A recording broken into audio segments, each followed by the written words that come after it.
Testing, testing.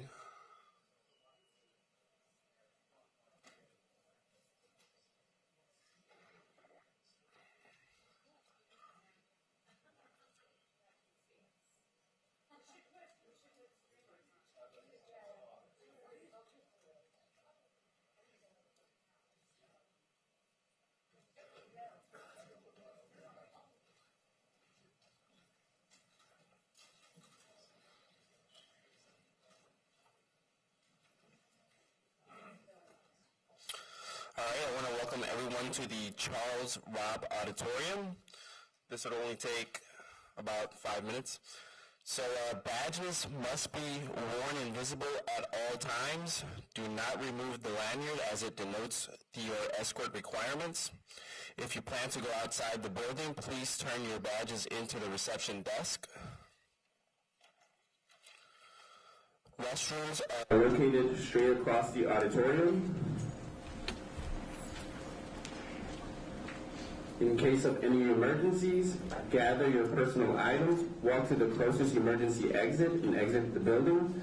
Go to the MITRE 3 loading dock area and stand by for further instructions. We will have security in place to direct you. Do not gather in the roadway. You will block the fire department's access. Wait until an all clear signal is given before trying to go back into the building. In case of a medical emergency, call 911 on any MITRE phone and report your emergency. Notify the receptionist. Notify the receptionist at the main lobby, and security will notify the proper authorities. Emergency exits. Exit out of the rear stairwell straight across in the back and gather near the MITRE 3 loading dock. If the exit is blocked, exit using stairwell A. We have officers in place to direct you. Any questions? All right, thank you for your attention.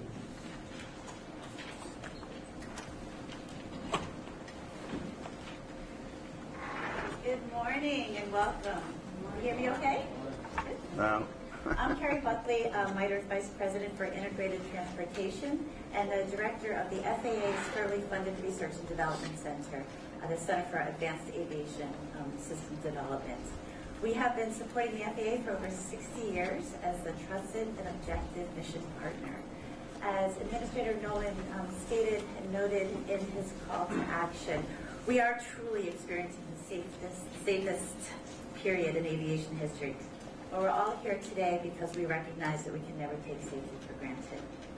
Today will be about taking a hard look at our aerospace systems processes, system, data, and safety efforts, and the actions that this community can take to maintain the United States' remarkable safety record. Today's safety record was achieved through a shared commitment to safety by the aerospace community, our manufacturers, operators, pilots, controllers, ground crew, our flight attendants, aircraft technicians, airport operators, technology developers, researchers, and innovators. It will be only through this continued commitment, trust, and cooperation that collectively we will be able to address the issues of today and the challenges of tomorrow.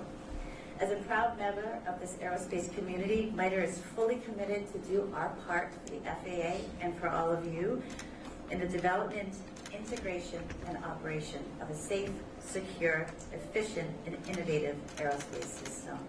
With that, I thank you all for being here today, your participation, and we will get started in just a moment. Thank you.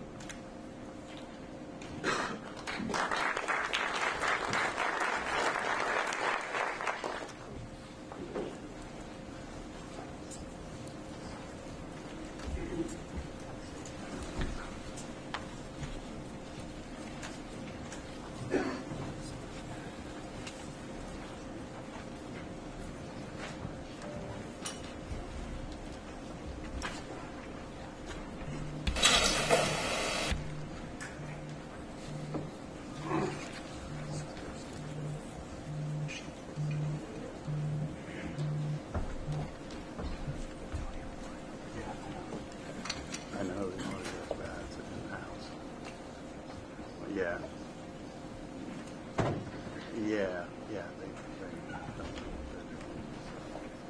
they're trying to. Yeah. No. No.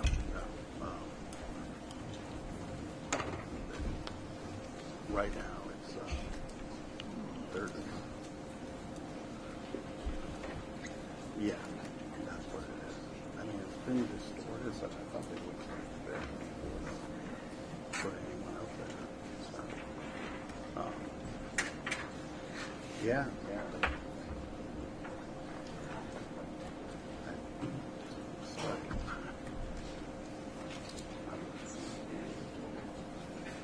Yeah, it's coming out line.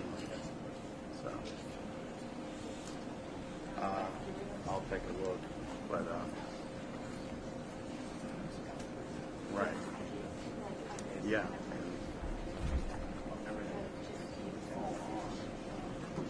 So, let me see. Okay. All right. Thanks.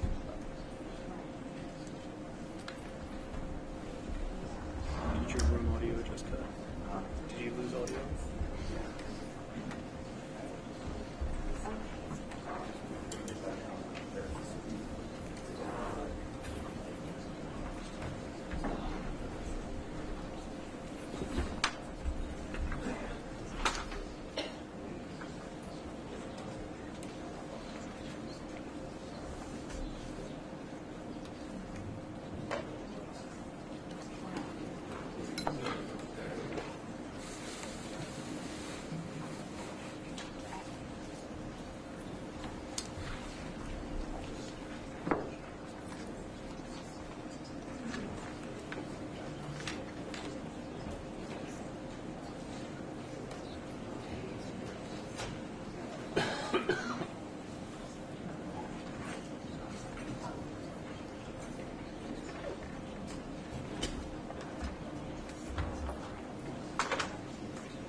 Well, I'm very glad to see a full house and an overflow crowd on a very important day about a very important subject. I appreciate everybody gathering here.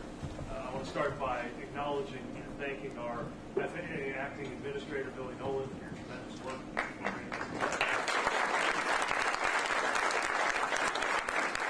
Our National Transportation Safety Board, Hamdi, thank you so much for joining us. I want to recognize course, former NTSB Chair Sumwalt for joining us today. Thank you for bringing us.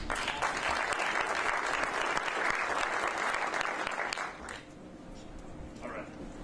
And I want to thank everybody who's here and participating across the public sector, industry, labor, all of our stakeholders, because we are dedicated to the common goal that is bringing us together at this summit, which is, of course, strengthening safety. America has the safest, most complex system in the world because of the work you all do and because of the standards we all hold ourselves to. We never settle, and when we see an issue, we move swiftly, and we find ways to move together.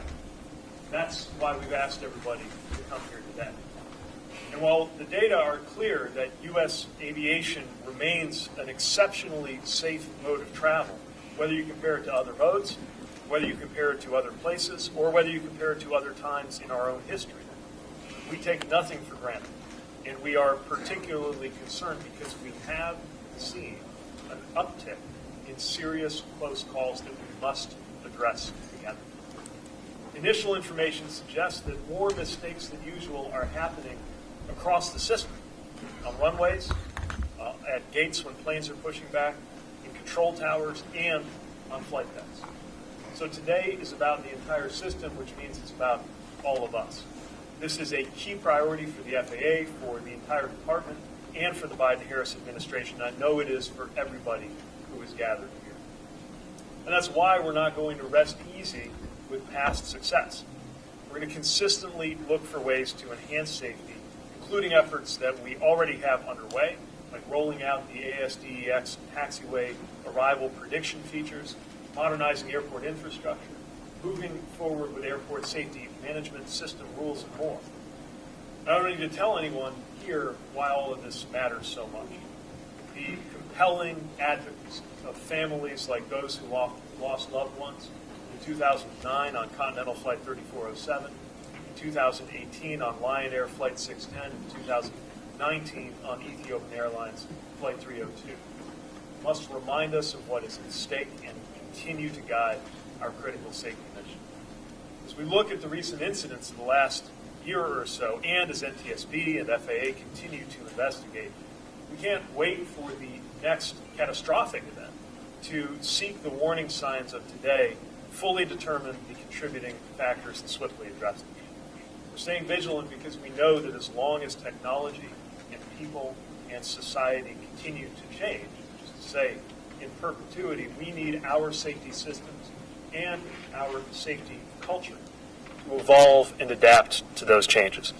And as you're all taking on this important assignment, I hope that you'll remember our predecessors who came together to overhaul and enhance aviation safety culture and systems in the late 1990s.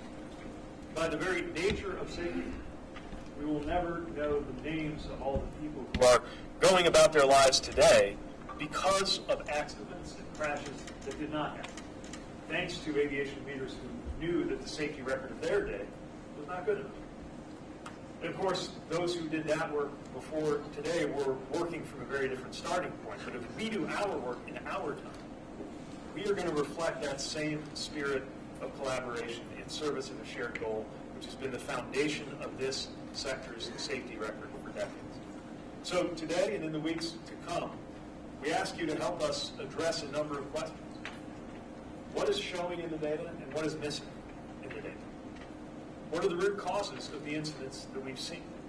What's working well that we need to remember and continue, maintain, and reinforce?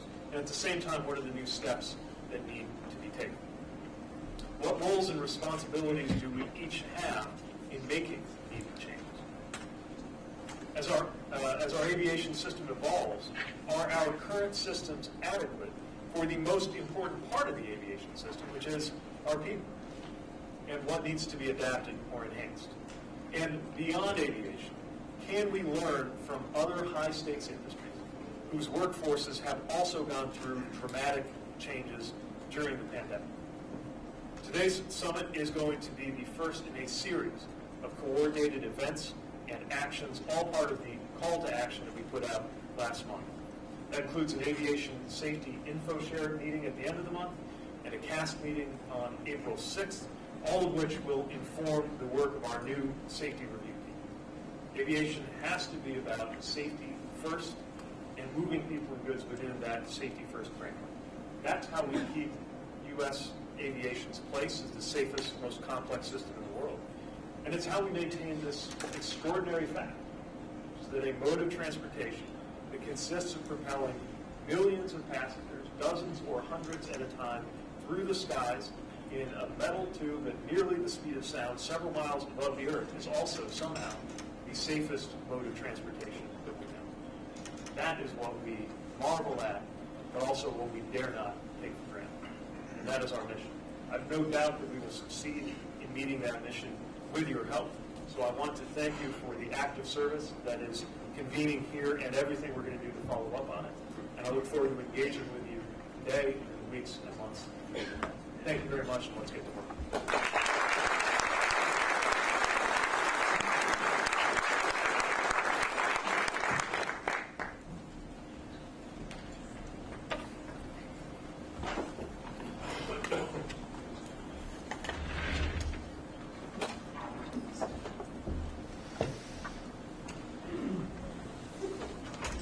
Good morning. Thank you, Secretary Buttigieg, for not only for your interest, but for your leadership. And thanks to all of you for being here. I'm pleased to see so many familiar faces in the audience and to know that you're taking time to join us today for this safety summit. When I called this meeting, this gathering several weeks ago, it was because we had seen, as the Secretary mentioned, an uptick in incidents across the aviation system. In the intervening time, we've experienced additional incidents, including events on runways, terminal ramp areas, and even unruly passenger incidents that continue to defy logic. I think I speak for all of us when I say that, and certainly the traveling public, that these events are concerning. They are not what we've come to expect during a time of unprecedented safety in the U.S. air transportation system. The question is, what do they mean? Many years ago, while I was learning to fly, one of the first lessons my first instructor taught me was to listen to the aircraft. What's it telling you? That was a very important lesson that has stood with me throughout my entire career. And today, that's what we're here to find out. What is the system telling us? As a safety community, we must pay attention to the events of recent months and what the system is trying to tell us. I'm honored to be joined in this plenary session by former National Transportation Safety Board Chair Robert Zumwalt, who will help us facilitate a conversation among our panelists that I will hope will help us frame our thinking. This plenary session will be followed by some specific breakout sessions designed to allow our various stakeholders to dive deeper into specific areas and have frank, open discussion. One of the hallmarks of aviation and people who pursue a life in this industry is a willingness to question conventional wisdom and to always be looking to advance safety. As I mentioned in my call to action, the biggest mistake we can make as an industry is to become complacent. As a safety professional, if you're comfortable, it probably means you're missing something. In that light, my colleagues at the FAA and I have brought all of us here together today. There's no question that aviation is amazingly safe, but vigilance can never take a day off. We must ask ourselves difficult questions and sometimes even uncomfortable ones, even when we are confident that our system is sound. For example, we recognize the desire to make maximum use of available runway and airspace capacity to keep the aviation system running smoothly and on time.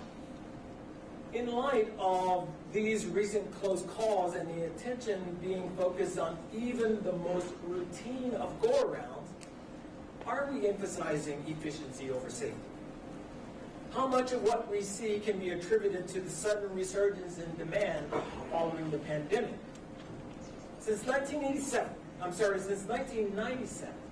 the aviation industry has made enormous strides in improving safety under the guidance of the Commercial Aviation Safety Team, or CAST. As you know, the data sharing and voluntary safety reporting systems under the CAST umbrella enabled us to reduce the risk of a fatal accident by 95%. Instead of reacting to accidents and incidents after the fact, we're getting better at scouring the data for precursors that allow us to identify a nascent event before it manifests itself as something more serious. That's an amazing accomplishment. And I believe that historians will look at the strides we've made under CAST as one of the greatest successes of the modern transportation age. But we must also ask ourselves if the CAST process is nimble enough to help us reach a goal of eliminating the rare but still concerning incidents we've seen recently. I want to say before we get started with our plenary panel that I appreciate the messages of support and the pledges of cooperation that I've gotten from many of you in this room today. America's aviation safety net is strong. Our goal, our obligation, is to sew those threads even tighter. I want to encourage you to come into these sessions with an open mind. And as I mentioned in the call to action, I want to hear from our stakeholders about concrete, to echo the Secretary's message about concrete steps that we can take in the near and midterm to make the world's safest transportation system even safer. Before we get started, I want to take a moment and acknowledge our current Safety Board Chair, Chair Hamidi, who has joined us today. And I know, as we all know, the NTSB has taken its own independent look into many of these same issues. And we are appreciative of all the work that Chair Hamidi and her incredible team does. And so with that, I'd like to ask Chair Hamidi up to have a few words before we get started with our panel.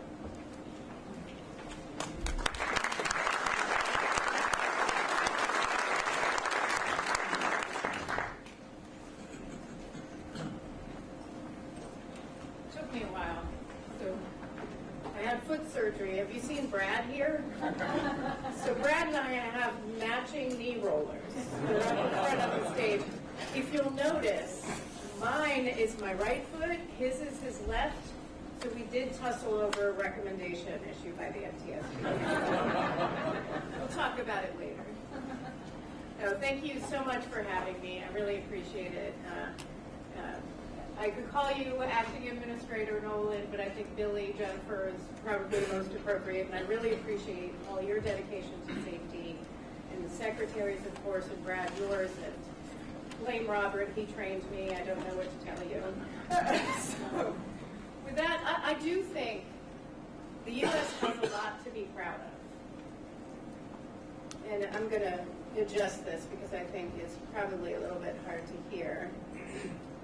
We're currently enjoying a record level of aviation safety. That doesn't happen overnight, and it certainly doesn't happen by chance. A safety record like ours is the result of years, decades of intentional effort. The critical efforts of everyone in this room, from operators, manufacturers, labor unions, to private aircraft owners and pilots, the FAA, the NTSB, and the media. We've all contributed to our reputation as the global gold standard for aviation safety. But we can't take that for granted. I agree with the Secretary. I agree with Billy when he says that. Now, I often hear, in 10 of the last 12 years, there have been no airline passenger fatalities. That's true.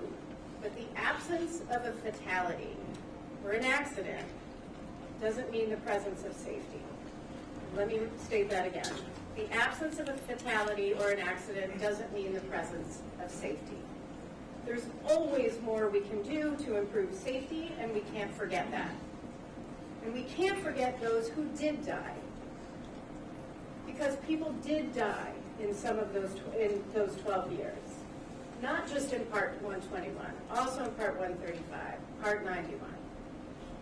The NTSB never forgets, not a single life lost. Zero is and always will be our goal.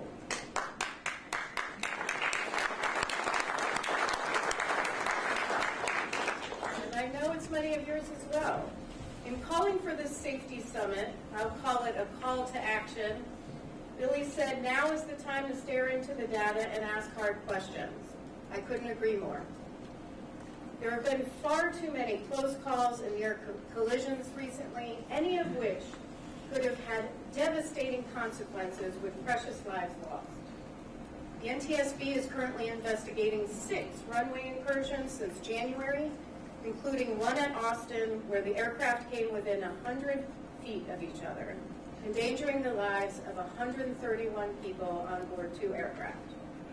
The 2 planes in Burbank were within 300 feet of each other. We're also investigating 2 wrong runway landings that happened last June. One was a cargo plane in Tulsa with 2 crew members on board. The other was a passenger flight in Pittsburgh where 174 people were at risk. And we're investigating 2 significant events that occurred in December on the same day, both in Hawaii. One was a severe turbulence incident that left 25 people injured.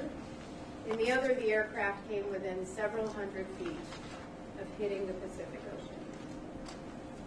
These recent incidents must serve as a wake-up call for every single one of us before something more catastrophic occurs, before lives are lost. Too often, we've seen the federal government and industry act after an accident, after lives are lost, once the headlines are made. Congressman Obastar, who was my boss and a big champion for aviation safety, called that the tombstone mentality.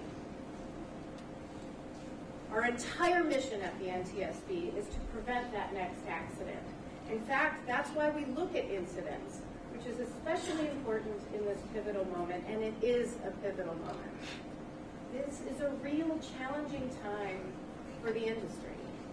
The industry is ramping back up from the pandemic, during which a number of people, including my friends, were either retired or were laid off. A new workforce is coming in and needs to be appropriately, adequately trained. Some who were out during the pandemic also need retraining.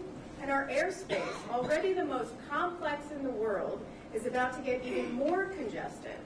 Drones, advanced air mobility, even more commercial space launches and reentries.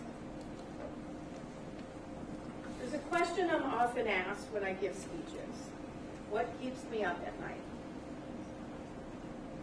What keeps me up at night is the next family that I have to talk to when we go on scene to investigate an accident. It's that next family. It's also the investigators that I talk with on scene who say, we've seen this before.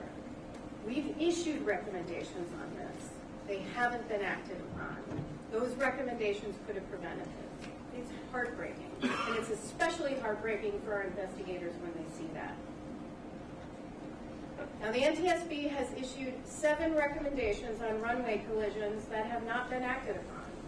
One is 23 years old and still appropriate today. On technology warning pilots of an impending collision. How many times are we going to have to issue the same recommendations over and over and over again? When we do, and sometimes we get the response that it costs too much. I'm very passionate about safety, so I'm going to ask you to think about this. What is too expensive? Think about your loved ones. Do they deserve a price tag? Your spouse, your children, your best friend, your mom, your dad. That's who we're talking about. Now, the NTSB held a forum in 2017 on runway incursions. The FAA, industry, and labor made wonderful presentations, with the FAA highlighting pilot deviation and ATC communications as key concerns. We came out of that forum with everyone calling for better data and implementation of technology that would prevent runway incursions like ASDX and ASSC. So where are we 6 years later? What's happened? We have the data. We have the data. We know that there are about roughly 1,500 to 1,700 runway incursions annually. We know the vast majority of those are low to no risk, but there are some that are risky, and it only takes one. ASDX is only at 35 airports today. ASSC is at 8.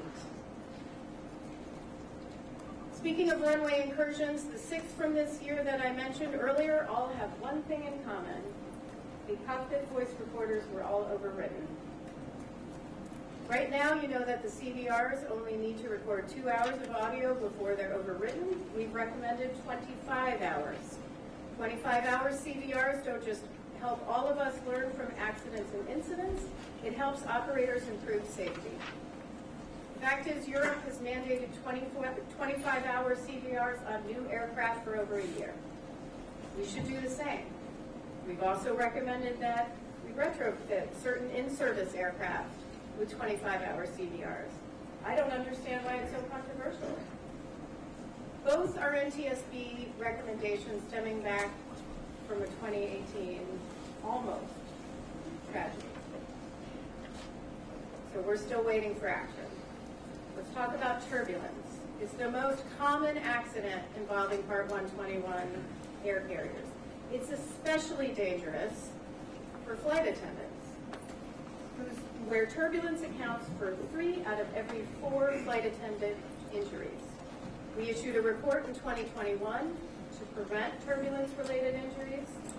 It had 21 new recommendations and 4 that were reiterated from weather reports to increase sharing of turbulence events, the need for flight attendants to be seated with their seatbelt buckled during certain phases of flight, and the need for parents to secure children under 2 in their own seat with an FAA-approved child restraint system. All 25 turbulence recommendations remain open. Addressing these and so many other issues is how we make our skies safer today. Aviation is safe. Tragedies still occur, and that can't be downplayed. And we have to address those. The time to act is now. We have lots of planned discussions today, and I'm excited to listen to everyone, but we also need planned action. Billy challenged us to examine everything from the U.S. airspace system structure, culture, processes, and systems, to the integration of our safety efforts. And he challenged us to ask the hard questions. Everyone in this room needs to ask ourselves the hard questions. That applies to me too. It applies to the FAA and others. All federal agencies here today need to ask, are we doing everything possible to make our skies safer? We've been asking ourselves that very question at the NTSB. And over the past year, we've been holding a series of safety summits of our own where we invite stakeholders from all modes of transportation to give us frank and candid feedback about how the NTSB is doing. What could we do better? How can we better improve safety? We have one more safety summit left on aviation, and we're targeting mid-April, so stay tuned. All that's to say, we are asking ourselves the hard questions. We all should.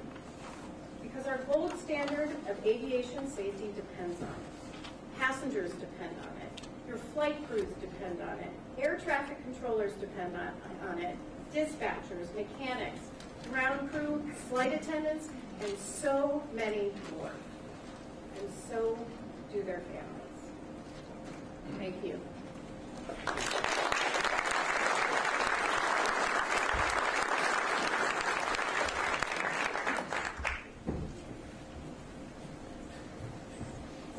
Thank you, Chair Hamid, for those words and reminding us what's always at stake here.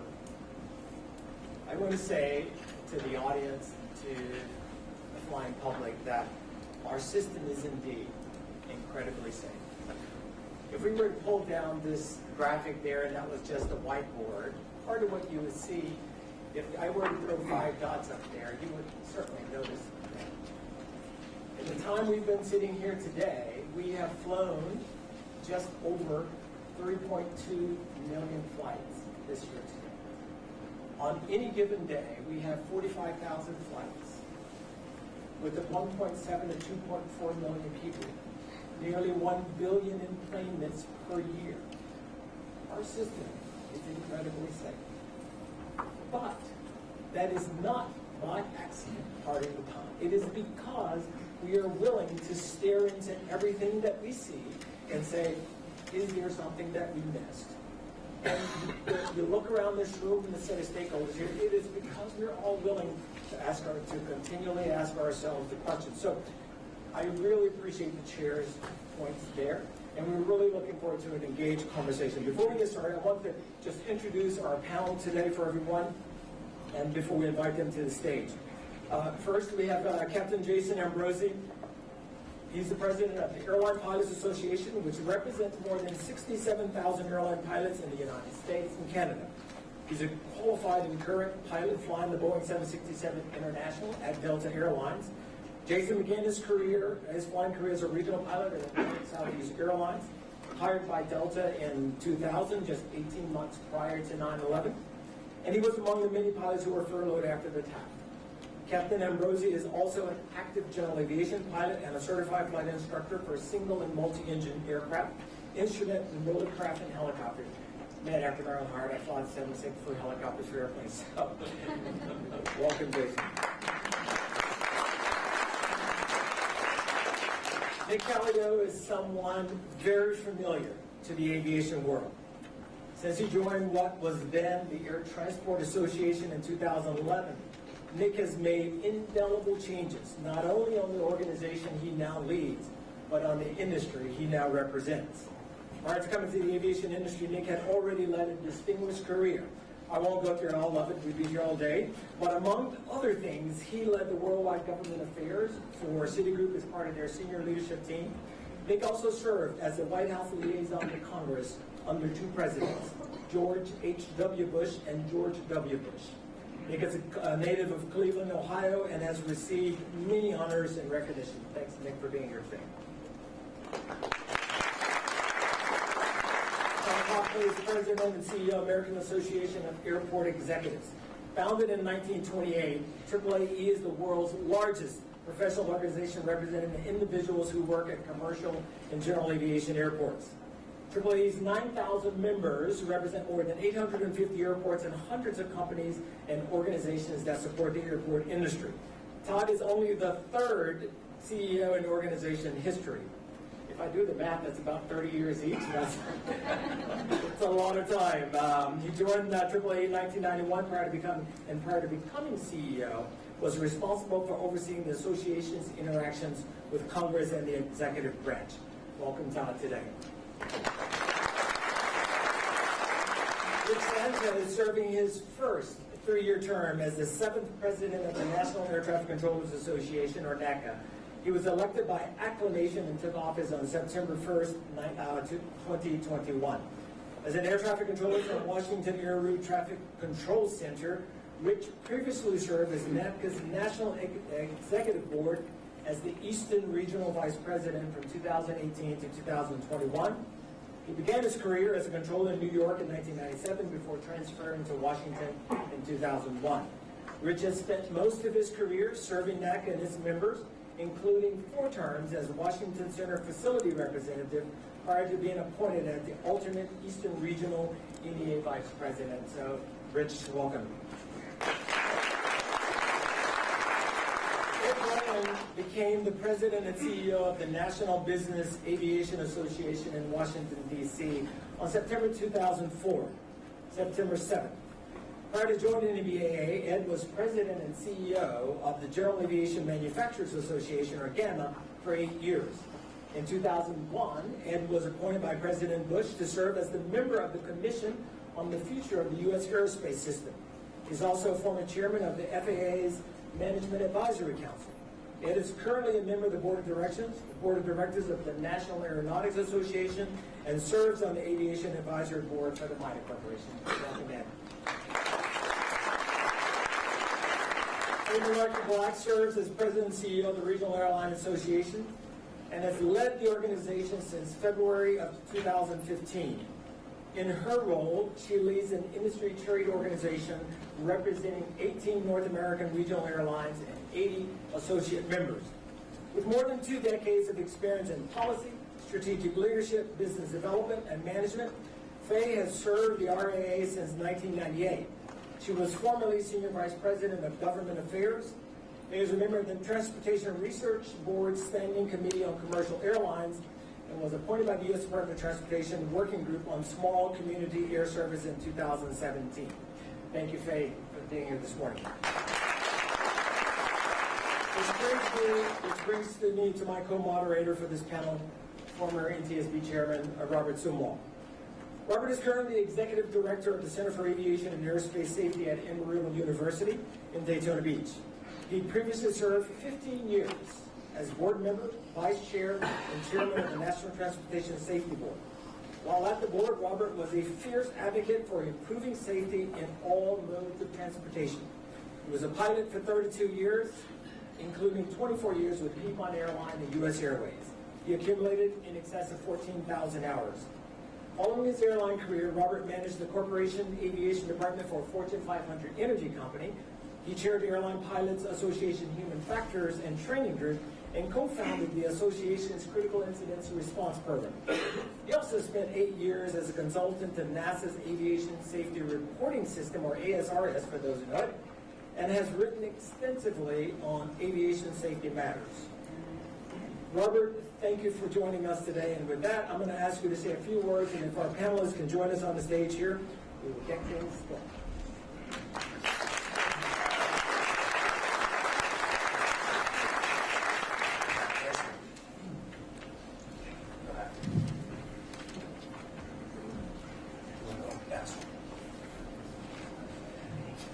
Billy, thank you. I really did have some things to say, but frankly, it's all been said already. So anyway, great job, Jennifer. Secretary did a nice job. You did a good job. I look at what we're having here. I look at it as like the human body having a fever. It's something that's signaling us that something is not exactly right. And so I think we're here today to really listen as much as anything. So again, thank you for pulling all this together. So I'll start out with the questions, and I think the way we've got this set up is that really there are a couple of themes that we want to cover. The resilience of national airspace, the mitigating risk, and finally pressure on the system. So we'll start out with the theme of the resilience, but before we do that, I want to ask a question to everybody on the panel, and that is, basically, what in the heck is going on out there? We've been having a recent spate of undesirable events.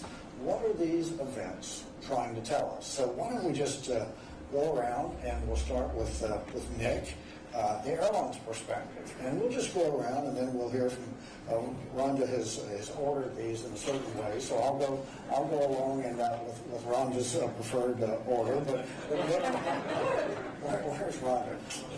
Rhonda has really done a great job of pulling this together, as well as your entire team. So Nick, from the airline perspective, what's going on out there? We're trying to figure out what is going on. First, I want to say thank you to Billy and the FAA for putting this on, and for everyone for being here. It's always great to go first. I thought you were going to ask me what kept me up at night. I was going to say but anyway, look, we're in a constant. We have the safest system in the world for a good reason. There's a constant self-evaluation always going on. Our members look at operator data, aggregate data, and then incidents like that occurred.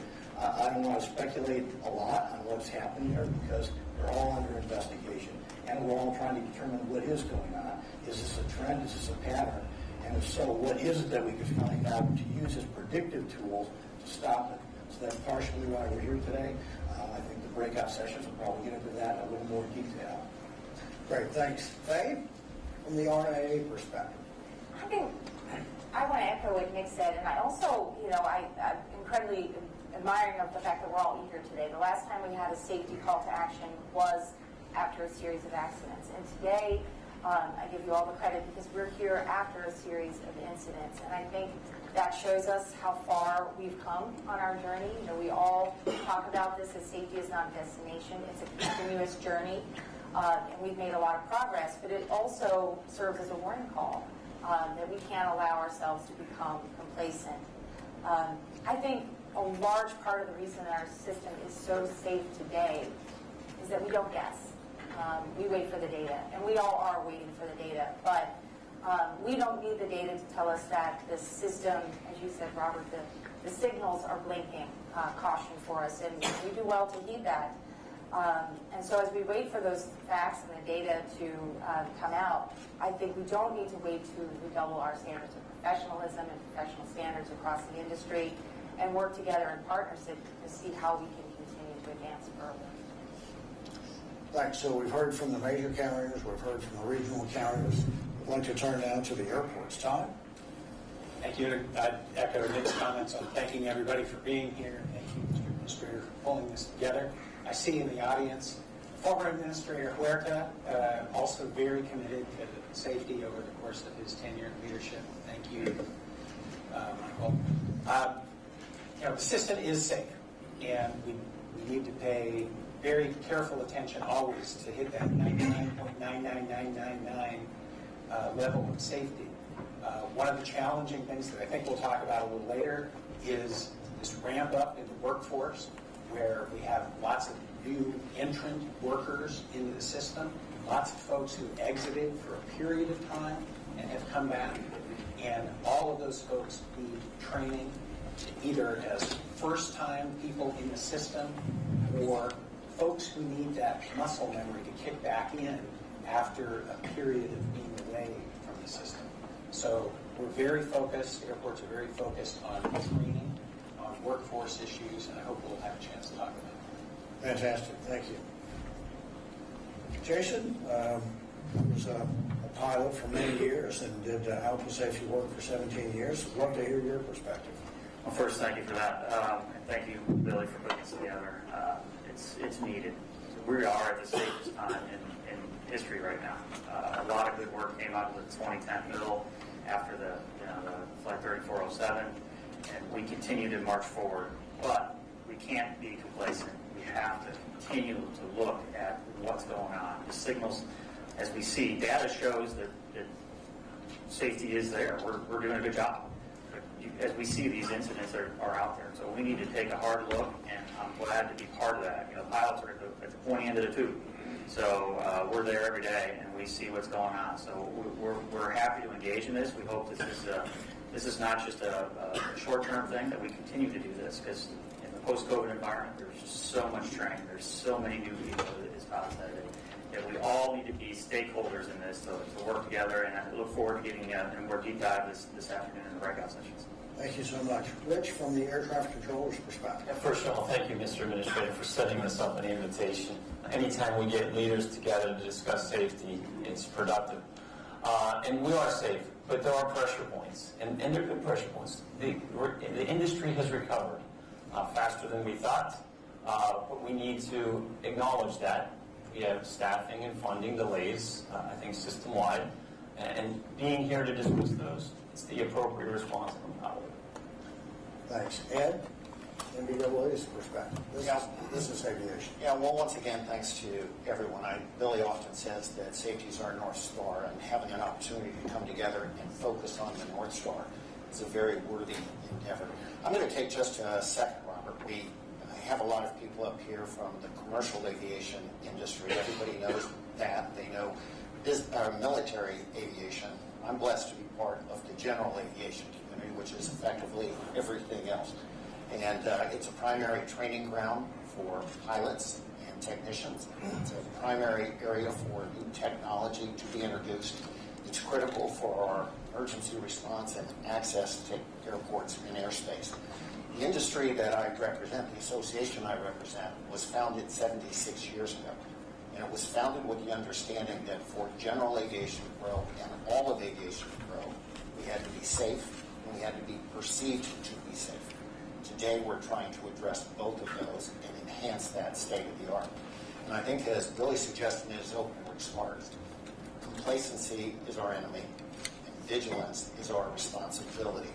We have lots of layers of safety, lots of layers of redundancy. And sometimes those layers of redundancy can allow someone to say, it's all okay, I can relax. That's not the way we are. We've got to be vigilant. Today is a call to vigilance, and I really am happy to be able to participate in that. Thank you all. You know, runway incursions, that's runway safety, that's what's gotten us here today. But are there other things? Are the runway incursions, are they just symptomatic of other issues that may be in the system? Any thoughts on that? Are there other things that we need to be paying attention to? I think that's the big question. Is this the fever that's trying to tell us something? Any thoughts on that? I'll share my view. I think, what we're seeing now, what we're all aware of, and part of the reason we're here, and this, I like how you put it, the call to vigilance, is that the environment is changing. And it's a good time to talk about the tools of safety and how we can make sure that we stay ahead of those changes. We don't just keep up, but we stay 2 steps ahead. And we see that pace of change is accelerating. So change is not new, but the pace with which we're experiencing is new. And partnership is going to be really important as we go forward. And we look at new entrants coming in and the new technology. As that shifts, so does a risk associated with it. And we ought to be not just talking about the incidents right now, but the incidents that we might be seeing tomorrow with new entrants coming in. Thanks. Other thoughts on that? Why don't we switch to the topic of, and we did say the first topic would really be resiliency of the National Airspace System. And so, Rich, I'm going to ask you this, and Ed as well. When we speak about resilience, we mean the ability of a system to continue functioning or to return to functioning when faced with adversity or disruptions. So what actions can we as an industry take to ensure the continued safety resiliency of the system? Oh, thank you. Unfortunately, we have a staffing issue right now as air traffic controllers. We are 1,200 certified professional controllers less now than we were 10 years ago. When you have less eyes, when you have less positions open, that demands a reduction of efficiency to contest the safety risks that are introduced. It's time for us to accurately and adequately staff the facilities so we can have that resiliency, we can keep the efficiencies, we can continue to provide the safest services to the users in this industry. Fortunately, Billy and Tim, we have a product in place right now that can fix that, permanent fix to the pendulum of staffing issues in the facilities. I'm proud to say that on a day-to-day basis, we provide industry the safest national airspace system. We can do that today. But with delivering, and we're on the cusp of delivering a new staffing model with new staffing numbers at the facility and a controlled workforce plan that transparently reports what we need. We deliver that, and we can deliver all of the resiliency, all the efficiency, all the redundancy, and all the safety margins that the industry deserves. Thanks, Rich. Ed? Yeah, a remarkably resilient system that we have, and I agree completely with Rich about the importance of having proper staffing, full staffing. I also want to point out that part of resiliency is having redundancies, and we have a lot of them, but there are areas specifically with technology where I think we can add to that, and I think the example of that is really in NOTAMs. We had a situation where we lost the NOTAM system for a couple of hours. The impact was significant. I think we can recognize there is an opportunity where, with urgency and with funding, we can move forward with increased technology, and we can make sure that the NOTAMs themselves don't just provide data, but actual information. I want to congratulate the FAA on focusing on how we can shorten that time frame and make that a reality. Well, thank you very much for that. Thanks, Ed. Thanks, Rich. A part of our challenge here today is, what are those things? We recognize that we are continuing to hire. We're on pace to hire 1,500 controllers this year. We're on pace to hire 1,800 controllers next year. to your point, we're looking at ways of how we bring forward the modernization of our national airspace system. You've heard me say it in print, if you will. We manage essentially 3 national airspace systems. We have the legacy, which ushered in and gave us the jet age. We have what next gen has enabled us to do in terms of efficiency, from datacom to SWIM to ERAM and to all of the other things that we have, and we continue to advance the calls of that. We've got thousands of systems within the agency, and to your point, right? So we've undertaken a role to say, how do we continue to evolve that? But looking to the more immediate, right? What can we, our talk this morning, how do we come away with 2 or 3 actionable steps, even while we stare into these other challenges that have been laid out for a couple of the opening comments? So let me turn to one of the most important contributors to the safety of our national airspace. That's really our people. These are people at the FAA, the people in your organizations, the people across the industry, in airlines, airports, the federal government, in an industry that relies on experience to mitigate risk. How are we accounting for? Faye did a wonderful job of talking about how do we account for the pace of change, and which shows no signs of slowing down. So I'm going to turn for this question, starting with Faye, and then we'll go to Todd, we'll have Nick, and then we'll wrap up with Jason on this one. So what do you think when it comes to our people? That's a great question for me, because change and fresh faces are not new for regional aviation. That's been part of our reality for a long time. But again, the pace of that change has accelerated and amplified tremendously. And in a lot of work groups, what we're hearing from our carriers is that some of that attrition that we're seeing is stabilizing, particularly the flight attendants, airport agent, aircraft maintainers. The one area where we're seeing just a constant flow, and that's a good thing because it's career growth, is in the pilot workforce, and that will not slow anytime soon. With about half of our nation's qualified pilots facing their mandatory retirement within 15 years, we are going to be training and hiring tens of thousands of new pilots over the next 2 decades. And it is extremely, extremely important when we're doing this that we focus on building the right foundation from the start. I'm not going to get into qualification and some of the touchy issues that can be polarizing there, but even if we never talk about a single credit anywhere, we've got to look at the training that happens in the foundation and making sure that we have the right supplemental training, making sure that we have the right bridge programs, and making sure that we're not relying solely on flight hours as a proxy for experience, because that's not serving us well today. The reality of that is when the pilots come into our training sessions, they have high flight time, they're not quite as well prepared for the Part 121 environment, haven't seen icing, don't really master the dynamics of swept wing aerodynamics, don't have experience in traffic, don't have a lot of crew resource management or experience with multi-crew operations. And so those are things that we should be focusing on and making sure that we're preparing pilots in the right way. But I think it's important for all of us when we're talking about this risk, because this is a risk, that we finish the sentence with how we're addressing that risk.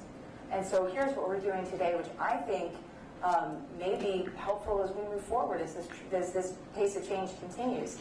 Which, when we see the candidates come in, we're providing a lot of extra training. So all of our carriers, for example, have expanded their training footprint, often considerably. We're giving extra support, extra classroom time, extra sim sessions, in some cases, extra IOE. But we are making sure that we are preparing the pilots fully before they release the line flying. And we will put aircraft on the ground before we'll allow anybody to fly and operate in a manner that's unsafe. But I think that's really important. And the one thing we've talked about in the pace of change is that as the risks change, so have the technologies. And so have our capabilities to address some of these. So, I think the challenge to all of us is in partnership to lean into those technologies and see where they can take us in building a stronger foundation from the start. Thank you very much for that. Todd, what are we seeing on the airport side? Just picking up on Faye's point about training. Airports didn't have the same churn in their employee base that a lot of other parts of the ecosystem did. In order to receive the COVID relief funding, airports had to keep 90% of their team in place. But we have seen with a lot of the tenants, contractors, partners that we have at the airports, an awful lot of churn there. And so training and getting everybody up to speed ends up being super important in our view. That's a lot of what AAA does. I'm going to turn it into a AAA commercial, but since 9/11, 1,700 safety-related courses that we've produced. 372 airports have computer-based training. We have classroom training. It's impossible to overtrain in this environment, I would suggest. And making sure that people that are new to our arena, new to our ecosystem, are committed to that safety culture that all of us that have spent decades in it, are used to. We have to make sure that that is the North Star that all of the folks coming in are really focused on. So for us, we really believe that training and looking at that, the composition of this new workforce is a really important piece to this puzzle. Thank you very much for that. Nick, your thoughts? Well, we worry about juniority. We hired 100,000 new people. We find that we need more people, more employees now than we did pre-pandemic to cover the changing environment. And what the carriers are doing is training, and more training. And they're looking at their proficiency requirements for each and every job and making sure that the proficiency requirements meet the job with the new environment, and then putting people together with more experienced people, because experience does matter as we all know. Here. Thank you. Thanks for that. And Jason, 6,000 to 7,000 people that you represent. Give us your thoughts. Well, it's not just new pilots; it's new everybody, controllers, flight attendants, ground people. So it's just in this post-COVID rapid recovery. There's just so much going on, and it's so. I'm very refreshed to hear all the emphasis on training, because I couldn't agree more. In this environment, when you have so many people, fast upgrades, you've got new people flying with each other, more training, focused on making sure that these employees have the tools they need to go out there and keep the system. I mean, the system is safe, and the last thing we should be talking about is reducing any regulations or experience requirements. We should be talking about what can we do to add not an equivalent level, but a better level of safety, and keep pushing that bar higher. But we'll just get people the tools they need. Mentoring. We lost a lot of senior captains in early retirements, and there is that progression that Nick and Faye talked about. It's just getting back to mentoring and making sure that all the new people come in have that mentor, because they have the time, they have the experience. It's just that they're in a new job, they're doing something different, and all these new people together need to be able to have the experience of the old salts out there and say, hey, look, what was it like back in the day, and what can I glean from this, and so on. So mentoring, I think, is something that can come out of it. Yeah, I couldn't agree with you more. I do want to just take a moment to give a shout out, because you recognize we've talked a lot about the airports, and certainly what we see on the flight deck. So I want to give a shout out to Sarah Nelson, who's in the audience with us this morning, president of AFA. Huge constituency there, that it goes beyond the flight deck door there, and I know there's a lot of work involved in this space, and so I really appreciate that. I'll be curious later on, I know we'll get to it, when we think about the robustness of SMS is out there for airports now. I know we got a later question on that, but as we think about it from this whole community perspective, I wonder how well the SMSs are capturing when we think about training, just the volume of data we have with our reporting programs,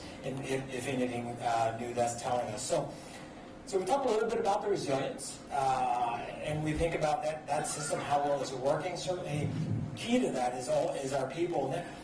But going to the pressure. So I've heard newness. I've heard training. I heard post-pandemic, we've had some significant numbers of retirements. And so as the flying has come back with a vengeance, so to speak, and I think we're closing in on near 2019 numbers, at least the numbers I see virtually every morning when I come into the office. So we think of pressures on the system and how we as a community collectively take ownership of that and have an understanding about what the risk is to the system.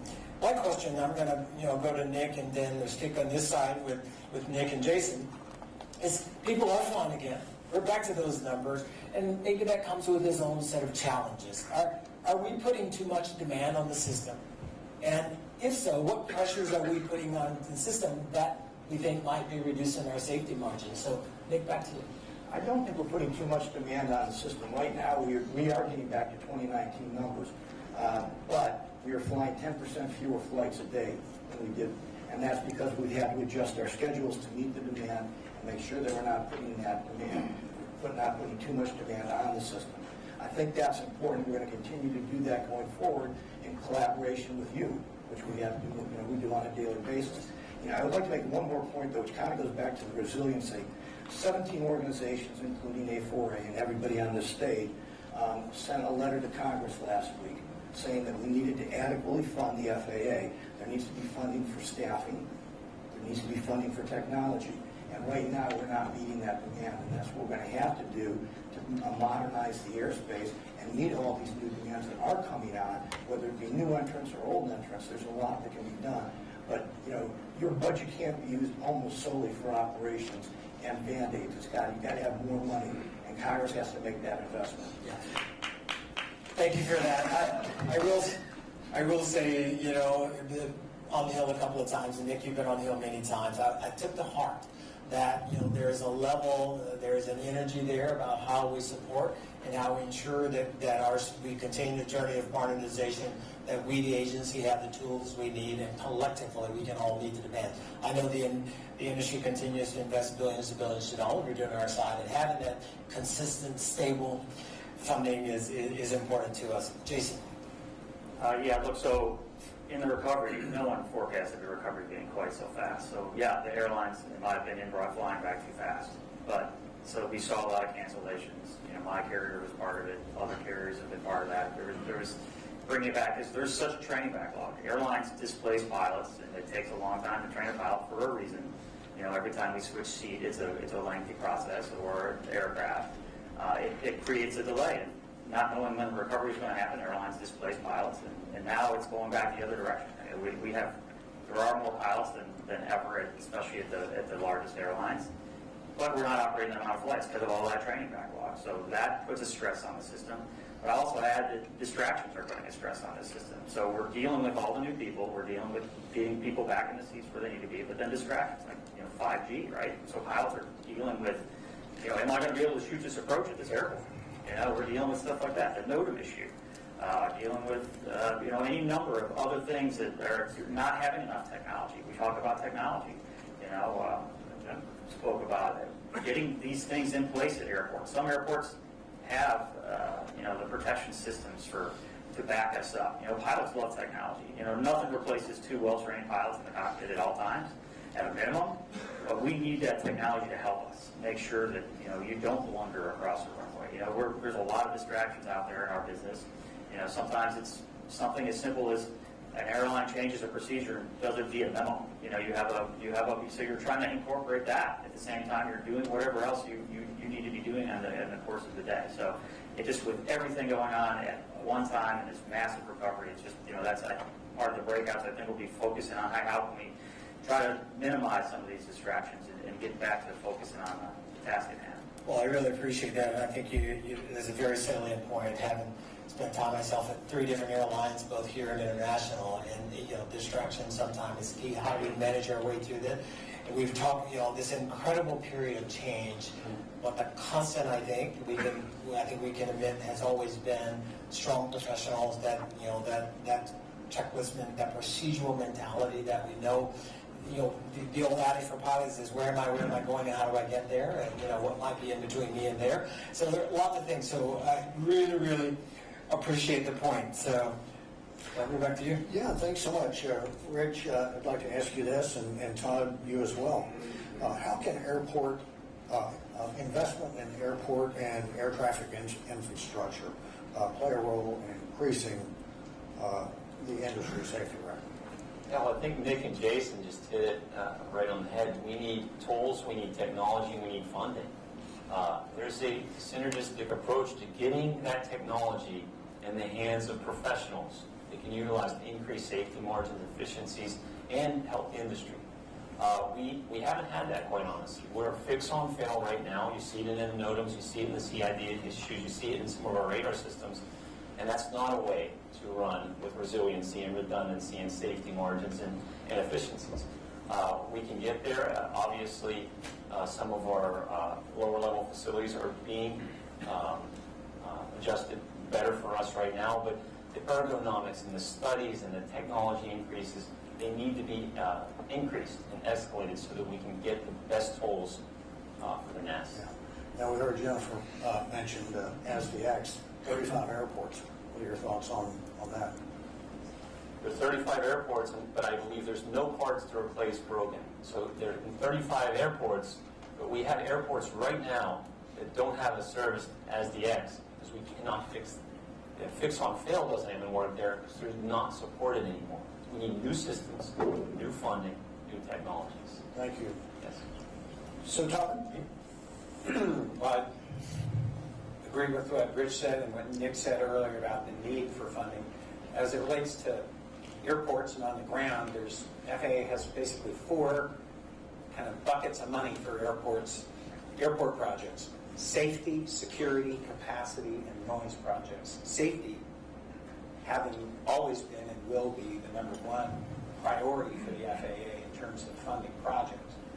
Critically important, whether that's new runways and new taxiways or rehabbing runways and taxiways, whether that's dealing with deconflicting aircraft and ground vehicle movements, dealing with reconfiguring, geometry so that you have less runway incursions in the airfield. All those things are absolutely critical to be funded. And the challenge that we habitually face is that the needs in the system are so much greater than what the federal government has been able to support. Even with the new stream of funding that's come in from the infrastructure bill, inflation has eaten away at that. Whether you're trying to buy a piece of ETO technology or a construction project at an airport, your purchasing power has diminished dramatically over the past several years. And so again, one of the challenges that we need to keep a close eye on is how do we fund all of these projects in an environment where purchasing power is not as great as it should be, and Congress hasn't been able to supply the money that it needs to make sure that we have all of the safety, security, capacity projects in place. So if what I would add, I want to bring us back sort of to the immediate, right? If you look at these 6 events that the chair spoke to, right? None of those are really related to immediate funding, right? You've got 2 trained pilots on the flight deck. You've got two airplanes that take off without a clearance. You have people that verifying what runway am I turning on, right? Is that a basic blocking and tackling? Is that a fundamental? I don't know, something for us to think about. But I absolutely agree, and we'd agree that long term, collectively what's being done on the industry side, what we're doing at the FAA, and just take it from the whole of government, right? That we are ensuring that we keep pace. We're incredibly complex, and there's no place in the world. The next closest, if you just look at it from an air navigation provider, the next closest is NAV Canada, and they're 10th our size.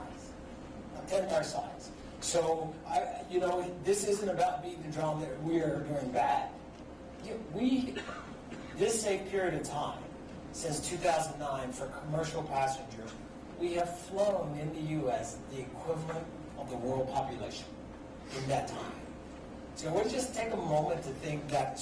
But that doesn't mean we take any of this for granted, right? Our goal is to continue to steer into it. I would like us to think of, how do we, what are those kind of, some concrete action steps we can take? Certainly for us within the agency, and we all have an ownership stake. And I love, Jason, what both you, Todd, and Nick have said about this. Going to, a question I want to toss to both to Ed and Faye is, every day, both of you watch the system from your own unique perspective. And within your organizations, running these hard questions. So from both of your perspective, where do you think we're most vulnerable? Well, I think across the system, we're vulnerable to complacency. And exactly as you said there, Billy, basic blocking and tackling, that commitment to be vigilant every day is really important. Now, we've talked a lot about the importance of training, and I think that's something that every one of our organization is very outgoing about. At NBAA, for example, we hold safety stand-downs for single pilot operations. We participate in safety stand-downs for more complex operations. We have a safety committee that operates. We systematically participate in things like the General Aviation Joint Safety Team. So I think part of what we need to do is to make sure that we are facilitating communication, understanding, and engagement. Making sure that the training actions are actually what are happening on the day-to-day basis. That's the fundamental. How do we make sure that the checklist is the checklist? The compliance means compliance. Those are some of the basic fundamentals. And as fully emphatically as we can support all of the comments that have been made on the importance of funding, I do want to make sure that we're underscoring the point that you just made. We're the largest, we're the safest, we're the most efficient, and we're the most diverse air transportation system in the world. And the only way we keep it that way is by that constant vigilance of every day communicating how will we get better. Because just as Jason said, sometimes the environment in which we're operating in changes. 5G is brand new. That wasn't something we put into the environment, but it is part of our environment. So there are things where we need to recognize things are changing around us, and it's up to us to keep up with every one of those changes. And Administrator Nolan, if you had asked me that question first, I would have also led right with complacency. So I'm just going to build on what Ed has said, and maybe go into, how do you assure that complacency? Because as you said, it's got to be all of us working together. And the safer our system gets, the more seductive it is to think we're safe enough and we've reached our destination. So how do you continuously focus on, how do you avoid thinking that what seems safe may not be? And as Chair Hamady said, the absence of accidents is not necessarily the presence of safety. And I think it involves buy-in. I think it means that we don't issue these directives top-down, but that they come bottom-up, side to side. They've got to be embedded throughout the entire culture of an organization so that every professional, from the trade association executives to the leaders of our organizations down to the frontline employees, understand that the safety of the system is in their hands. It's in all of our hands. And I think you get that buy-in by engaging the workforce at every level. I couldn't agree with you more. It just reminds me, I know we talk a lot about places, some folks may see that term in different ways, but we recognize this is an industry where you have to bring your A game every time, every day, every year. We're fortunate to have, Captain Sully in the office, in the audience today, right? You gotta be on, you gotta be ready, and you gotta be prepared. That's what we do as professionals, and the same applies to the agency. We all have a vested, and I love the term because I'm just an all-in kind of guy. And that's what it takes for all of us to make sure. And that's why we're here. I love what we said earlier. We're here, and you said it, we're here before something happens, right? So we've progressed. The better goal, maybe the next time we're only here talking about predictors and precursors, and we haven't even had a near miss yet when we started to see that in the system. So thank you for that input. So let's turn to mitigating risk. The key component of a safety management system, especially a robust safety management system, it is the extent to which an organization manages its risk. And that follow-up and that constant evaluation from an assurance framework. So I'm going to stay with you, Faye, and say, airlines have been required to use their safety management systems to address risk for many years now. How does this contribute to the resilience of the system, and is it still working today? I'm going to take your question in two parts. But before I do, I think I think everyone in this room knows what safety management systems are. But for the viewers who may be watching this live cast, I think it's really important to explain that these are the tools of safety, and they really are what allow us to go past that tombstone mentality where we're just relying on accident forensics.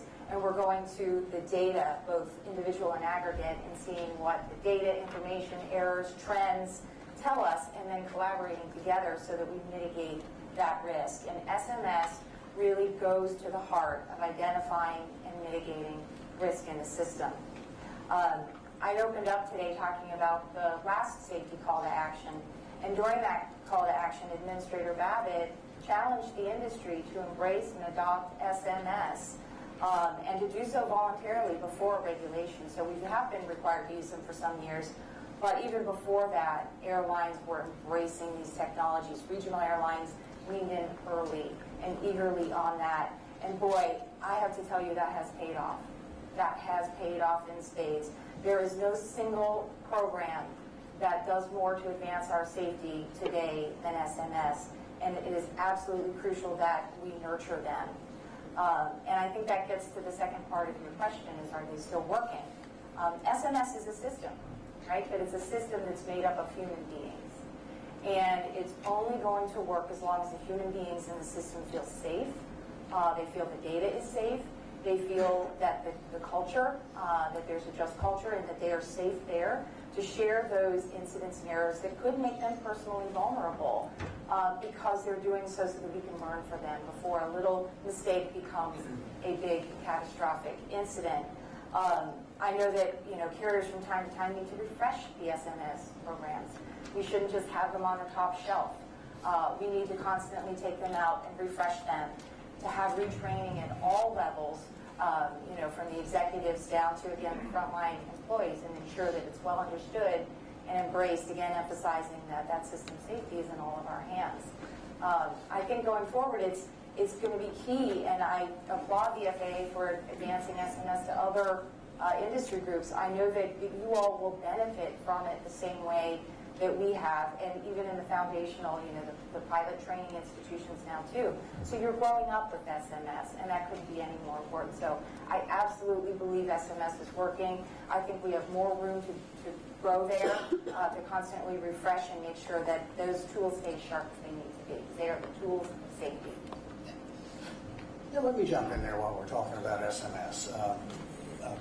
Don Arndt, the late Don Arndt from FAA, said that he's almost half-jokingly mentioned to me one morning at breakfast a number of years ago that said, well, maybe we ought to change the name of it from Safety Management System to just Safety Management.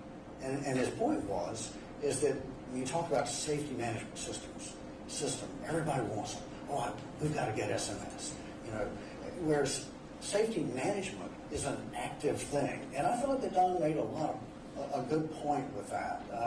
Really, safety management is you're managing safety. It's a business approach to managing safety. And organizations have they value they manage properly those things that they value. I worked for a nonprofit for a number of years, U.S. Air.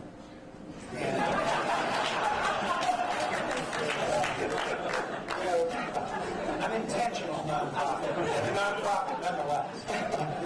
Most people value safety, so therefore value finances. So they put in place mechanisms to manage finances. And why do they do that? Because finances are important to them. They have a chief financial officer. They audit. They have internal audits and external audits. They have procedures in place that they're always very dogmatic about following. And why do they do that?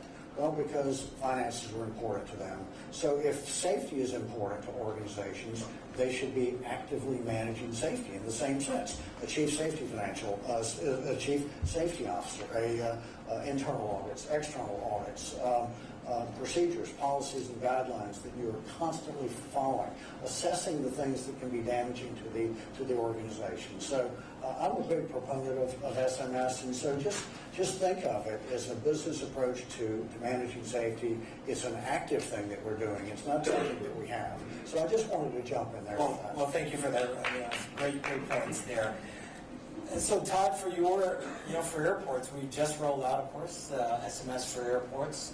So as you think about, as that starts to proliferate across the airports, you've got, of course, airlines point to, some of which a decade on now have had their SMSs going strong.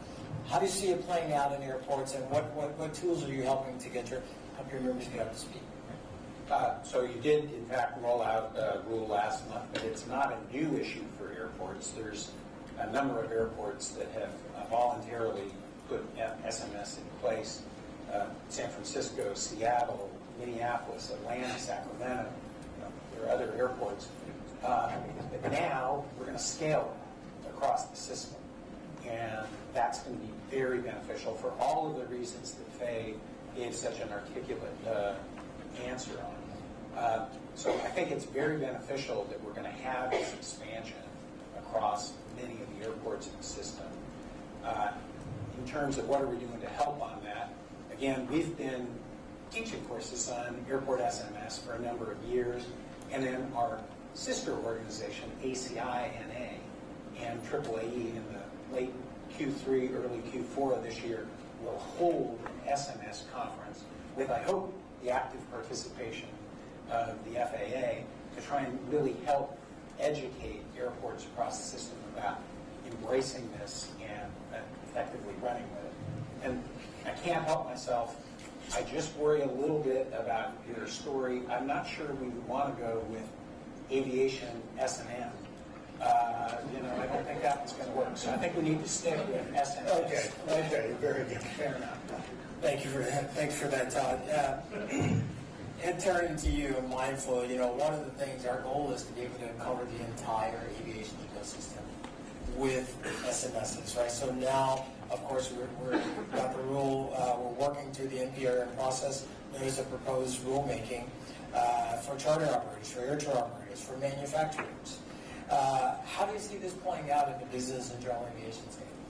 Well, I want to underscore SMS is a great safety tool. It's one that has been embraced by our industry for a long time. There's an international standard for business aviation operations that we are enthusiastic about. SMS is a great safety tool.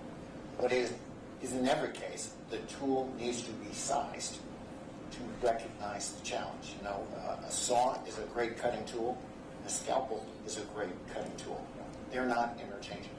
So as we look through what we're trying to accomplish, and I think Robert was really good about pointing out this has got to be a living, breathing part of everybody's life. So getting the rule right, allowing it to scale for the diversity of operations is really important. That goal is everybody's. We want to enhance an already safe system. This is the tool to do it. It's already being embraced. As we move to the requirements into the rule, the comments end on April 11th, let's make sure we're getting it scaled right so it is a workable tool. Yeah, thanks. I'm gonna skip around just a little bit here. Billy and I have made up some questions here and created some questions. But the FAA has done a number of tremendous changes to impact the safety of our system, especially in commercial aviation. We've got SMS, we've got CAST being two notable achievements which have really been very effective. The FAA is here to listen, to learn what are the biggest opportunities for the FAA to transform their approach to aviation in the coming decades. And that's really an open-ended question. I mean, what are the biggest opportunities for the FAA moving forward? I'll start with that. We got to start with today and get proper funding, long-term leadership, and start tackling these projects. This piecemeal funding from Congress where you pay for a little bit and then another year we got to go try to get some more. There needs to be a vision to go beyond long-term. This is where we're going 10 years from now. Let's decide today we're going to do it instead of this every year we got to piece a little bit through it. Get that process started, get that technology. All the stuff that's been recommended is still not there. We need to get that started. Then, get more people, more money, start doing the SMS in-house. Don't outsource things. Just start today with what you need today and then let it grow from there. It's great to look long-term, but we have issues today that need to be tackled. Air traffic, nodes, everything. This stuff needs to be tackled today. Yeah, great. Thank you. Let me touch on the role of technology because it is so important in our ability to move forward. And we all know through the years how important technologies like autopilot have moved us forward. And over the past couple of years, we're seeing enormous technologies coming to the market. We've got commercial heads-up displays combined with enhanced vision systems. We have not just autopilot, but auto land. And we're looking at a time when new technologies have the opportunity to effectively change the way we move people from point A to point B. And the FAA is forward-leaning on that. We need to be the world leader, but I think we need to keep our focus.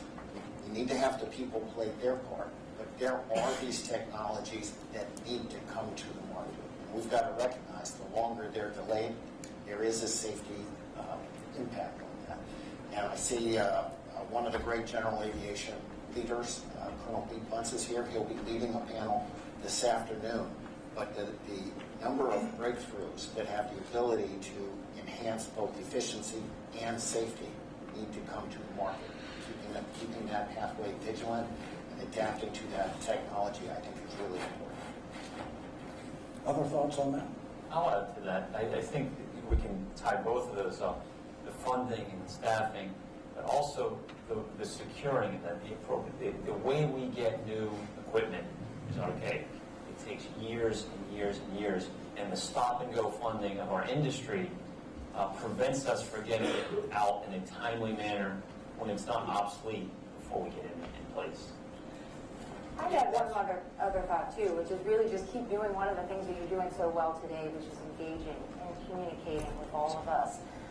Every one of us have safety organizations behind us, and you and all of your people are routinely there talking with us. You are the regulator, but we also collaborate. And just as we were talking about SMS not necessarily being top-down, neither is aviation safety, and a lot of times industry brings ideas to the forefront, and FAA is right there. And I think to Ed's point and Rich's point is as technology advances, being there for the new emerging technologies and understanding that my son had a teacher who said we're training kids for jobs that don't exist yet, and we're trying to fund the FAA for technology that doesn't exist yet. And I think engagement and making sure that we stay right there and present with the existing users and the new users are going to benefit us all. Now, let me just say, just to put a couple of things. I was at the Renwick Gallery. Anyone should go there during your time here, but there was a sign there that I really like. It says the present is now the once unimaginable future. And then the lights go off and says the present is now the future. We really are living the future, right? And I hope it doesn't come as any surprise to this audience and to those listening, is that we've stood up, we're working on a project called Innovate 28, right? We've got 800 plus licensed drones already in the NASA. We're already thinking through how we enable electrical vertical takeoff and landing. We're working on that regulatory framework. I travel along with our FAA executive team. We traveled the world last year, working with our colleagues globally. And certainly, for most of them, we are still that bright shining star on the hill, right? Because the rate and the pace in which we move, our ability to work together, recognizing some of the constraints we're talking about, SMS, getting the technology, getting it right. We've got an incredible setup at the WMJ, who's the technical center in Atlantic City. The work there, but it doesn't mean we take any of that for granted. I absolutely agree on ensuring that our funding is consistent, and thank you, Faye, for that, because it is our ability to collectively work together, right? Which is why we say, let's have good conversation, let's have uncomfortable conversation, and figure out, what are the pain points. And yet, I want to bring us back again to the immediacy, right? Part of this challenge today was, what are we seeing here recently, just sort of year to date? I know the chair spoke about some events last year. There's an immediate piece here, which I think, lots of us have kind of talked about, and in terms of where we go. I tell you, we within the agency really appreciate the work and the efforts and the input of the global community, because not only does it keep us as honest brokers, but it helps all of us do this job and continue to move forward where we need to. So I couldn't agree with you more. Thanks. Billy, it's noon. You want to start wrapping it up, or do you have? I think this is the last one here.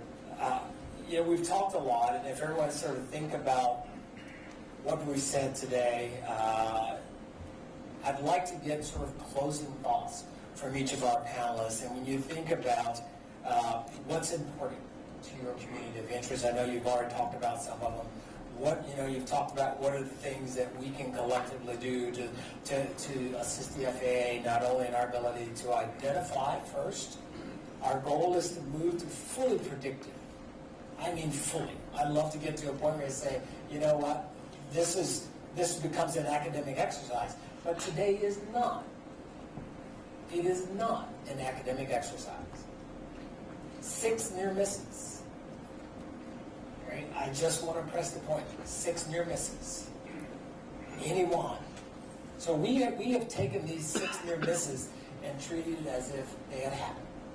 And that's why we're here today, and that's really what makes us a resilient system. So, Faye, why don't we start with you? We'll go around and just closing thoughts on what you see, what you hope to take away, not only from today, but maybe from your constituency. What are the steps that we truly can do now and in the near term? And I know we're going to explore that more in the breakout sessions. I think that's perfect tee up, because I really do think this is a start. And you said it's not an academic program, and this is something that we really have to take back and meaningfully embed. I think, we should see strong participation, not just in the breakout sessions. We should be meeting again. We should be bringing teams together again from the bottom to the top to the bottom, ensuring that the frontline workers are connecting with their safety executives and the top of the airlines and throughout the industry, and collaborating and coming back and sharing what we've done before, and not just through SMS, but through the other data sharing programs that we have set up. I loved in your call to action, Administrator Nolan, when you said we were going to be leaning hard into assignments and that CAST would be tasked with this. Can't think of 2 better programs and organizations to help lead us forward, but there are others too. InfoShare, WATS, the World Airline Training Symposium. There are other places where we all come together to talk about some of these pressing issues, and I just would encourage all of us, and I think we're all very committed to this, participating fully and bringing our subject matter experts to participate fully and working as partners on these issues that we have started to identify and will keep identifying and moving forward. Thank you very much. Ed? Collaboration. We have got to have strong communication, coordination, engagement. Safety is an industry responsibility, an FAA responsibility. Certainly the legislature, the public, all of us need to work together, because having a safe, efficient, diverse air transportation system, it's important for our economy, it's important for our point in the global environment. We need to be leaders, and we're only going to be able to lead if we understand each other and we work together on that common goal. We've got to be safe. We've got to be perceived to be safe. Thank you, sir. Rich? Yeah, collaboration is key. Our greatest talent is our people. Our greatest resource is our workforce industry-wide. When we get together and we can work on the issues, and you said it in your opening, you take those 6 dots and put it on paper, they're easy to identify, but they're dwarfed by the safety record of the system. On a day-to-day basis, we provide the safest, most efficient airspace, complex airspace in the world, and we should be proud of that. And we can continue that. We have discussions every day. ATO and NAC has discussions every day. And we have a robust safety team that works on these issues. This isn't a one-off. This isn't a result or a response to this. It's a day-to-day basis that talented individuals that we rely on are working towards solutions for everything. It's come and will come. Thank you very much. Appreciate that. Todd? Yeah. I'd say at any given moment there are dozens of issues that kind of create a white noise around the ecosystem. And what we have to always keep in mind is we have to focus on safety. We cannot be tempted or lured away by the siren song of some other issue. Safety has to be the number one issue that we always have, and then try and manage around those other issues. If we don't have a system, banking system, there's a lot of conversation about the banking system these days. The banking system is predicated on confidence. And our system, our aviation system, is predicated on confidence. We have to make sure that the traveling public understands that our system is the safest in the world and feels confident getting on and off those planes every day. Thank you, sir. Nick? I don't want to repeat what everybody said, but I will repeat a little bit. We do have the best system in the world. Everybody works hard at it. We need to keep it that way, and we can't rely on the past for our future. I think we need to bring a sense of urgency at all levels to staffing, to funding, to conveying to the public that, really, you're safer getting on an airplane than walking out your front door. I mean, statistically, by far. And that's something that I think we can all work together on. I like Faith's notion of collaboration and the dedication of the employees. If I can be permitted one anecdote, I was on a flight a couple weeks ago that was delayed 2 hours. And that was because somebody found a screw that had come loose. And the maintenance people had to get there, they had to fix it, they had to make a report on it, and the pilot was great about explaining all this to everybody sitting on the plane, and then the paperwork had to be cleared to make sure it was right. There's a lot of redundancy in that. That's why we are where we are, and we have to keep the urgency to that every day. Thanks, sir. Jason, could say you got a screw loose? I'm going to pay for that later, aren't I? Sure. I was afraid you think I was talking about you. There you go. Obviously safety, right? We are, this is not meant to bring everybody down. We're at the safest point in history, but we have to be vigilant. We've heard a lot of good words, buzzwords here. It starts with not, allowing any changes or lowering of standards. We need to figure out how we enhance safety. And as we get into these breakouts and our subject matter experts dive into this, I think that we have an excellent group here, and there's no sacred cows. We're going to look at this stuff and figure out if there is something that we can do, we're going to do it. And I encourage to thank you again for this. Let's continue the dialogue and keep this as an ongoing thing, because obviously we've talked a lot here about what's going on and all the new people, and this is good. Thank you very much. So Brad Mims, our Deputy Administrator, is making his way to the stage here. No, go ahead. I want to wrap up by asking you a question. Okay, very good. Go ahead. Yeah, thanks. Yeah, you never know what's coming out of my mouth.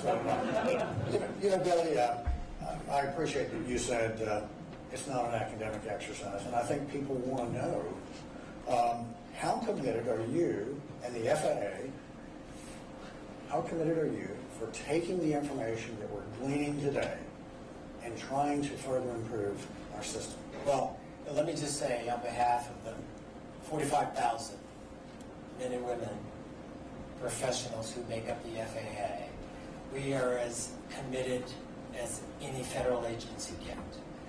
We're considered by all accounts to be one of the most admired agencies in the federal government.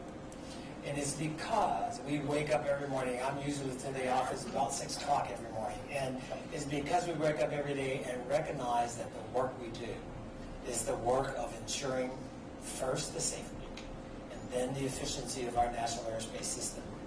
Never taking it for granted, and realize there's a lot to be learned. We appreciate the officers, the chorus of support around ensuring that we have a funding, that we're moving forward. I take to heart. Quick anecdote, next year. I was going up the elevator this morning. A couple of folks. One lady had been at FAA for 42 years. Another gentleman had been at 37. They said, "Rob, really appreciate the work you're doing. Hopefully you're representing us well." We are here, first and foremost, as partners, and first and second as servants, to deliver for the flying public. We are absolutely committed to it. Great. Thank you so much. Thank you very much. And with that, could we just give a round of applause to these really great...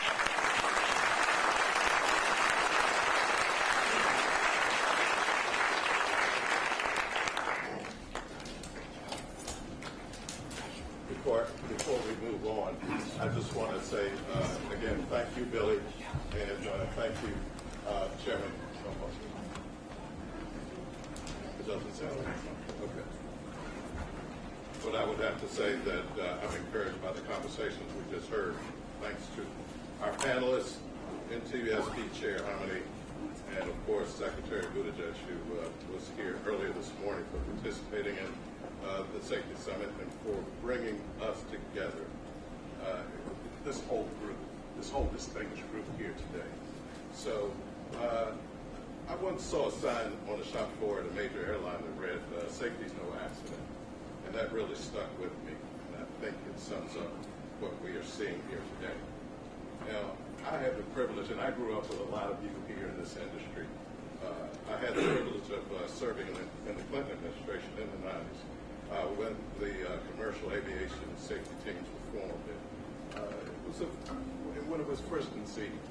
And Administrator David Henson had a lot to do with that. He was an early advocate of robust data sharing and voluntary safety reporting culture. The initial conversations were very difficult, to say the least, but it was a very different time in aviation safety, and we knew we had to do something to improve safety. CATS really did change the game. Data sharing and analysis and voluntary safety reporting programs helped us to cut risk by 83% over the first 20 years. We have cut it even further each year so far.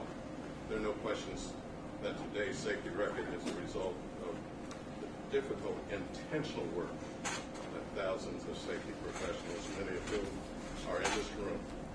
Your attendance show how seriously this industry takes safety, and I applaud you for it. So now, we get to the important part. We have to break for lunch. We're going to take a break, and when we come back, our aviation participants will convene in their breakout rooms to discuss concrete actions that we might take to enhance safety even further. For those of you who will be participating in the afternoon sessions, the MITRE cafeteria is open and staffed, or you can find some place of your choosing nearby. We will resume our meetings promptly at 1:30.